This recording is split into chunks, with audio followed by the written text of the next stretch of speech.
Picture this. You are walking through a city you think you know. The streets feel familiar, the landmarks seem permanent, and yet, beneath your feet, hidden in plain sight, lies an entirely different world. A world of lost places, vanished streets, and forgotten neighborhoods that once pulsed with life, laughter, and the daily chaos of thousands of people.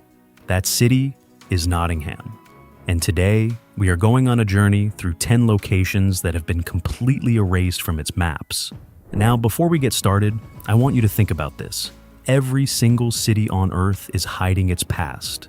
Layers upon layers of history, buried under modern concrete, shopping centers, and dual carriageways.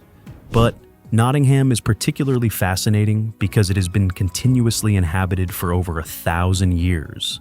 That means the list of things that have disappeared is extraordinary. These are not just buildings. These are entire ways of life, wiped clean. Let us dig in. Number 10. The Broadmarsh area before the slum clearances.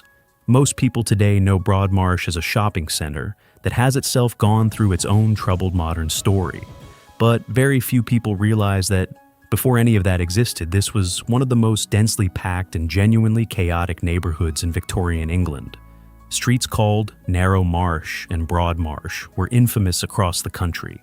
Journalists, reformers, and social investigators came here specifically to document the conditions. We are talking about courts and alleys so narrow that two people could barely pass each other. Thousands of people crammed into spaces designed for a fraction of that number. The area sat close to the River Lane and flooded regularly. Disease was rampant. By the late 19th and early 20th centuries, successive waves of clearance began dismantling this world. By the time the shopping center arrived in the early 1970s, virtually nothing recognizable remained. The streets themselves were obliterated, and their names largely forgotten by anyone who did not specifically go looking. Number 9. Drury Hill. This one genuinely hurts for anyone who loves Nottingham's architectural heritage. Drury Hill was a medieval street, steep and cobbled, that connected the lower parts of the city to Bridlesmith Gate above. It was lined with timber frame buildings of real historical significance, some dating back centuries. Photographs from the early 20th century show it, looking almost impossibly picturesque, the kind of street that modern tourists would queue to photograph. It was demolished in the 1960s to make way for the construction of the Broadmarsh Shopping Center. The loss was significant enough that even at the time, voices were raised in protest. Today, the street simply does not exist. It is buried under concrete and retail space. Some campaigners over the years have called for its commemoration, or even recreation in some form. But for now, Drury Hill exists only in old photographs and the memories of those old enough to have walked it. Number 8. The original layout of the Lace Market. Now, the Lace Market still exists as a name and a general area. But the Lace Market that thrived from the mid-19th century through to its industrial decline looked and functioned completely differently to what you see today. This was the global center of the lace industry, a genuinely remarkable claim that Nottingham can make with confidence. Warehouses, factories, counting houses, and workers' dwellings all occupied this compact area in a dense, functional arrangement. Some buildings survived and have been beautifully repurposed, but many others did not. Entire streets within the Lace Market were altered or demolished during the 20th century. The working industrial character of the place, the noise, the smell of machinery, the crowds of workers, all of that is permanently gone. What survives is impressive, but it is only a fragment of what once was. Number 7. St. James's Street and the surrounding courts. There is a pattern in Nottingham's history of dense, hidden courts sitting behind the main streets. These were essentially self-contained mini-communities, entered through an arch or passage from the main road, and containing multiple dwellings arranged around a shared yard. St. James's Street and several adjoining areas had numerous examples of these. They were common across the city through the 18th and 19th centuries. Many people were born, lived their entire lives, and died within these courts, rarely venturing far. The clearances of the late 19th century and the first half of the 20th century steadily removed these courts. Today, their existence requires deliberate historical research to uncover. The street patterns that accommodated them have been smoothed away, replaced with more regular layouts that give no hint of the intricate maze that once existed. Number 6. The River Lean above ground. Here is one that genuinely surprises people.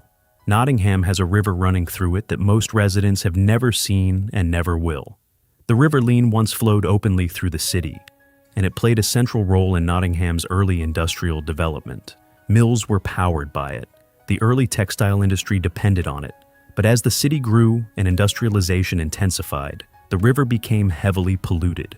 Over time, large sections of it were culverted, meaning they were covered over and essentially buried beneath the city's streets and buildings. Today, the Lean flows largely underground through the urban area. You are walking over it without knowing it. The surface geography of the city was permanently altered to accommodate this decision, and an entire natural feature that shaped human settlement in this area for centuries became effectively invisible. Number 5. Parliament Street as the true civic heart. This requires a bit of imagination. Parliament Street today is a busy road running through the city center. But in earlier periods of Nottingham's history, the area around it had a different character and a different relationship with public life. The grand civic statements that Nottingham eventually made with buildings like the Council House on Old Market Square represent one expression of civic ambition.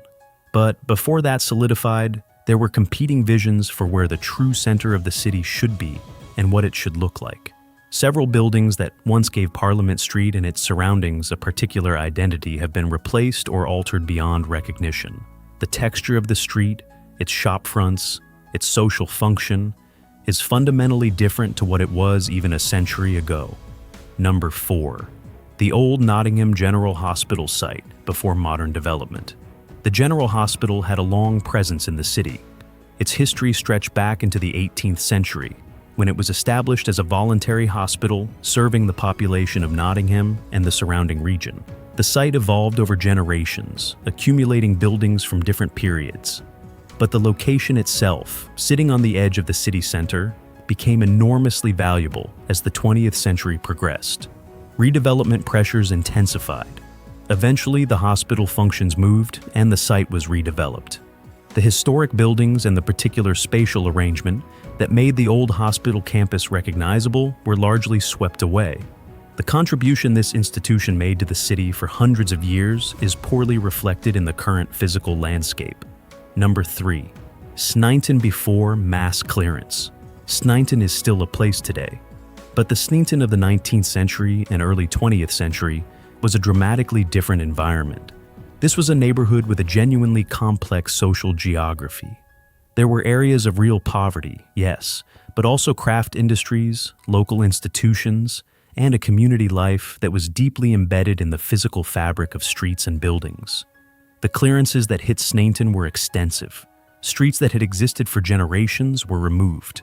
The replacement housing, much of it built in the post-war decades, changed the feel of the area completely. Local historians have documented the extraordinary extent to which the pre-clearance street pattern of Sneinton differs from what you find today. Some street names survive, which can create a misleading impression of continuity, but the physical reality those names once described is largely gone. Number 2. The original Nottingham Castle and its surrounding structures. Now, Nottingham Castle still stands, or rather, the mansion built on the site of the castle still stands. But the original medieval fortress that gave the city much of its early strategic importance was a genuinely formidable structure. The castle that the Normans established and that subsequent medieval rulers developed and used was a major fortification, one of the most significant in England at various points in history. Over time, the medieval castle fell into disrepair, was deliberately slighted, and was eventually demolished. The ducal mansion was built on the rock in the 17th century. The caves in the rock itself survive, and they are genuinely extraordinary. But the medieval castle complex that once dominated the city, its towers, its walls, its internal buildings, existed in a completely different physical form to anything that survives. Even the grounds and their relationship to the surrounding city have been dramatically transformed over the centuries. Number 1. The old Nottingham town, layout before the Enclosure Act. This is the one that most radically reshapes how you understand the city. For centuries, Nottingham was defined by an unusual situation. The borough was hemmed in by open fields that could not be developed because of common rights. The burgesses of Nottingham, the free men who had rights to these lands, resisted enclosure for generations longer than most comparable towns. This created an extraordinary paradox. Nottingham was growing rapidly as an industrial center, but physically it could not expand. The result was extreme overcrowding within the existing built area, which contributed directly to the terrible living conditions documented by reformers. When the Enclosure Act for Nottingham finally came in 1845, it opened up the fields for development. The city began expanding outward in ways that had been impossible before. But this also meant that the pre-enclosure landscape, the open fields, the furlongs, the common lands, the particular relationship between the urban core and its agricultural surroundings was completely and permanently transformed. The physical map of Nottingham was redrawn at a fundamental level. What all 10 of these locations share is something profound. They tell us that the city we walk through today is only the most recent version of a place that has been constantly reinventing itself, sometimes through choice and progress, sometimes through destruction and loss. Every generation makes decisions about what to keep and what to clear away. Sometimes those decisions are driven by genuine need, by poverty and disease and overcrowding that demanded action. Sometimes they are driven by ambition and the desire for modernity. And sometimes, looking back, they appear to have been mistakes that stripped away something genuinely irreplaceable. Nottingham is not unique in having lost places. Every city has its dreary hills, its buried rivers, its cleared neighborhoods. But Nottingham's history is particularly rich and particularly layered. The city sits on sandstone, riddled with hundreds of caves, which means that even when buildings disappear above ground, echoes of the past sometimes survive beneath it. The caves are one of the great hidden treasures of Nottingham, connecting modern visitors directly to medieval and even earlier periods of habitation.